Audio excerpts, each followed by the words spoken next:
सुप्रभात विद्यार्थी मित्र। Vivekananda Hindi high school कक्षा 12 चैप्टर 16 पुतलिका परीक्षण, उसमें हमने आगे की पैराग्राफ देखे थे। अब जो लास्ट में से तीसरा है वो पैराग्राफ बाकी है, वहाँ से हम पढ़ते हैं कि वो मंत्री वो 3 पुतलियों को अपने घर पे लेकर आता है और फिर कैसे उसका दाम वो बताता है। तो वो घर लाकर वो पुतलियों के कान में एक छिद्र देखता है और फिर वो उसमें एक सली नाखता है। तो फिर देखते हैं आगे क्या होता है कि सर्वासु पुतलिकासु पक्षिता शलाकायां परिणामत्रयं प्राप्तम्। क्या होता है, पुतलियों के कान में डाली सली से 3 परिणाम प्राप्त हुए। एकस्यां पुतलिकां कर्णे प्रक्षिप्तां शलाकां अपरस्मात् कर्णात् बहिर्निर्गता। एक पुतली के कान में डाली सली दूसरे कान से बाहर निकली। द्वितीया पुतलिका कर्णे प्रक्षिप्तां शलाकां मुखात् बहिर्निर्गता। और दूसरी के कान में डाली सूली मुख में से बाहर निकली। तृतीयां पुतलिकायां कर्णे प्रक्षिप्तां शलाकां उदरं गता न पुनः वही समागता। और तीसरी पुतली के कान में डाली सली पेट में गई, न पुनः वही समागता, वो बाहर आई नहीं। अनेन प्रसन्न मंत्री निश्चितं भूत्वा दिवसं प्रायति। इससे प्रसन्न हुए मंत्री निश्चित होकर दिन गिनता है, क्योंकि उसने 3 दिन राजा के पास से मांगे थे कि मैं 3 दिन के बाद ये पुतलियों के दाम क्यों अलग अलग हैं वो मैं बताऊंगा। तो निश्चित होकर 3 दिन बिताता है। तृतीय दिवसे असुरा सभावम् उपसां पुतलिका प्रदर्शनं क्रमशः मूल्यं विज्ञापयन्ति। तीसरे दिन राज दरबार में उपस्थित होकर पुतलियाँ बताने के बाद तम मूल्यम वणिकं सर्वथा अनुमोदयम्, एक के बाद एक क्रमशः मूल्यम, यानी कि एक के बाद एक का मूल्य बताकर एक के बाद वो उस मूल्य का वणिक ने समर्थन किया कि इसका मूल्य क्यों इतना है और इसका मूल्य क्यों इतना है, देखने में भले ही एक जैसी हो। तो वो राजा को क्या बताता है, देखते हैं। तथा आश्चर्यचकितः नृपः मूल्यं भेदस्य कारणं पृच्छति, कारणं विज्ञापयनं वणिक कथयति। हे नृप, मया प्रथमायां पुतलिकायां मूल्यं रूप्यकमात्रं कथितं, यतो हि तस्याः कर्णे प्रक्षिप्तां सा शालका द्वितीयकर्णात् बहिः निर्गच्छति।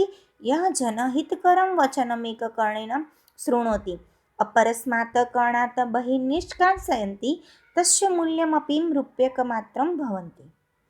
बाद में आश्चर्यचकित हुए राजा के रहस्य का कारण पूछता है और कारण जानने के राजा कहता है, हे राजन, मैंने पहली पुतली का मूल्य 1 रुपया कहा, क्योंकि उसके जो मनुष्य हितकारक बात सुनकर एक कान से दूसरे कान से निकाल देता है, उसी तरह एक यहाँ जो पहली वाली पुतली है उसके कान में सली डालने से दूसरे कान से बाहर निकलती है।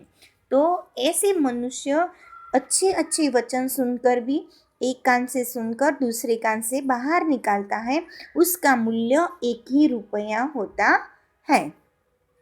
और दूसरी पुतली का मूल्य 1000 बताया, क्योंकि उसके कान में डाली सली मुख से बाहर निकली। जो पहली पुतली के कान में डाली सली पहले कान में से बाहर निकल गई और दूसरी वाली पुतली के कान में डाली हुई सली उसके मुख से बाहर निकली है।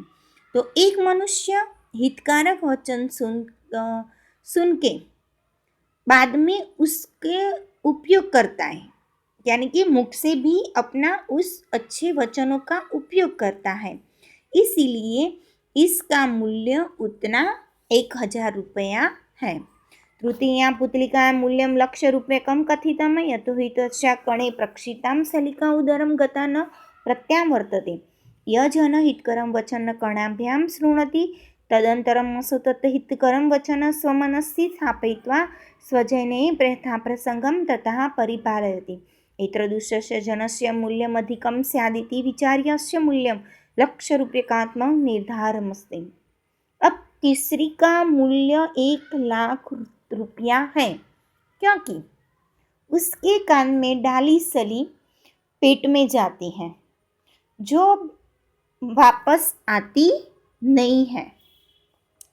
ये मनुष्य कल्याणकारी, तो ये पुतली उस लोगों के जैसी बनाई है कि जो मनुष्य कल्याणकारी वचन 2 कान से सुनते हैं, बाद में हितकारी वचन अपने मन में उतारकर अपने जीवन में पालन करते हैं, ऐसे मनुष्य का मूल्य ज़्यादा होता है। तो ऐसे मनुष्य का मूल्य 1 लाख होना चाहिए, इसीलिए इस पुतली का मूल्य भी 1 लाख रुपया है। समानानां पुतलिकानाम् असमाने मूल्यमिदं तात्विनं चित्तं निहतमस्ति। हम सब जानते हैं कि कई लोग ऐसे हैं कि अच्छी अच्छी बातें बोलते हैं दूसरों के आगे, अच्छी अच्छी बातें भी सुनते हैं, लेकिन उसका उपयोग अपने जीवन में करते नहीं हैं। तो और जो ऐसे लोग अच्छे वचन सुनकर उसको अपने जीवन में उतारते हैं, इसलिए उन पुतली का मूल्य 1 लाख रुपया था। तो एक समान पुतलियों का असमान मूल्य एक तात्विक चिंतन रहा है। तो यहाँ पर अपना चैप्टर 16 का अनुवाद पूर्ण होता है।